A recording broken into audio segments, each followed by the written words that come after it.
বিএনপির সিনিয়র যুগ্ম মহাসচিব রুহুল কবির রিজভী বলেছেন, দিল্লি এদেশের অপরাধীদের আশ্রয় দেয় আর সীমান্তে বাংলাদেশের নিরীহ মানুষকে হত্যা করে।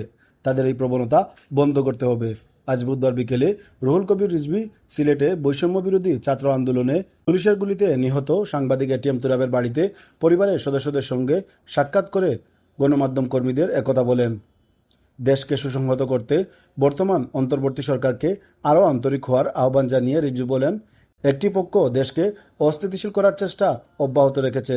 স্থিতিশীলতার স্বার্থে দেশে দ্রুত নির্বাচন আয়োজন করতে হবে, কেননা জনগণের আকাঙ্ক্ষা পূরণে নির্বাচনের কোনো বিকল্প নেই। বাংলাদেশকে লাশের দেশে পরিণত করে শিশু, কিশোর, তরুণ এদের রক্ত পান করে শেখ হাসিনা আবারও বড় করেছিলেন ঠিকানা। কিন্তু একের পর এক নিজেদের আত্মদান, নিজেদের আত্মহুতি দিয়ে যেভাবে ছাত্র জনতা শেখ হাসিনাকে ঘিরে ধরছিল, প্রথম দিকে শেখ হাসিনা ওটা টেরই পায়।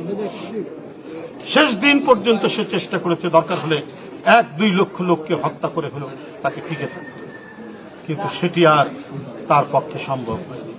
সকল বাধা অতিক্রম করে বাচ্চা ছেলেরা যখন নিজের জীবন দিচ্ছে একের পর এক, আর সেই নিজের জীবন দেওয়া সেই লাশ তার সহকর্মীর দেখে আরেকজন শিশু কিশোর এগিয়ে গেছে নিজের জীবন দেওয়ার জন্য। এই আত্মোৎসর্গ, এই মহিমামণ্ডিত নিজের আত্মদান এই বাংলাদেশে এক উজ্জ্বল অধ্যায় তৈরি করেছে। আর এই উজ্জ্বল অধ্যায়ে শেখ হাসিনাকে অবশেষে পালাতে হয়েছে। বন্ধুরা আমার, তার মধ্যে একটি জীবন এই সিলেটের সাংবাদিক তোরাব আলী। 19 জুলাই সেই দিন আমি গ্রেফতার হয়ে ঢাকা জাতীয় প্রেস ক্লাবের সামনে। এরপরে শুনলাম যে তোরাব আলী সে নিহত হয়েছে।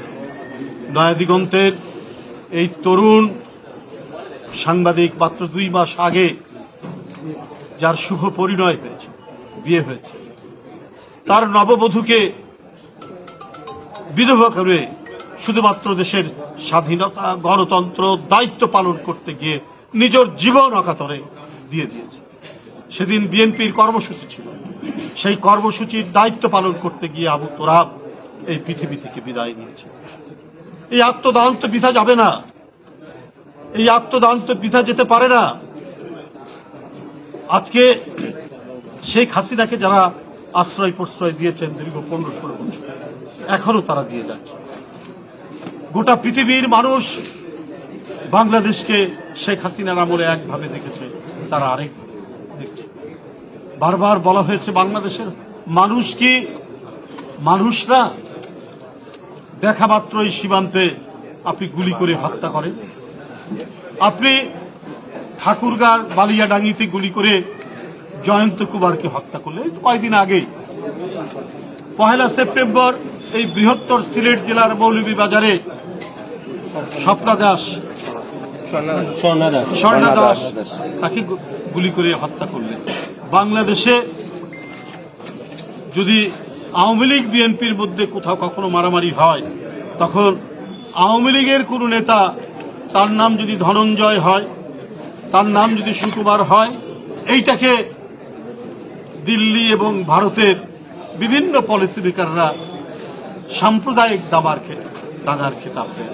আজকে যে বাংলাদেশি নাগরিক জয়ন্ত এবং স্বর্ণা দাসকে আপনার বিএসএফ গুলি করে হত্যা করলো, এটা কি বলে আপনারা এটার নাম দেবেন? এটা এখন কি বলবেন আপনারা? গত 19 জুলাই বিএনপি ঢাকা কর্মসূচিতে পেশাগত দায়িত্ব পালনকালে পুলিশের গুলিতে নিহত সাংবাদিক এটিএম তুরাবের পরিবারের সঙ্গে সৌজন্য সাক্ষাৎ করেন বিএনপির সিনিয়র যুগ্ম মহাসচিব অ্যাডভোকেট রুহুল কবির রিজভী। এ সময় সাংবাদিক আবু তুরাবের মায়ের পাশে কিছু সময় অতিবাহিত করেন তিনি। রিজভীর সঙ্গে জেলা ও মহানগর বিএনপির নেতৃবৃন্দরা উপস্থিত ছিলেন।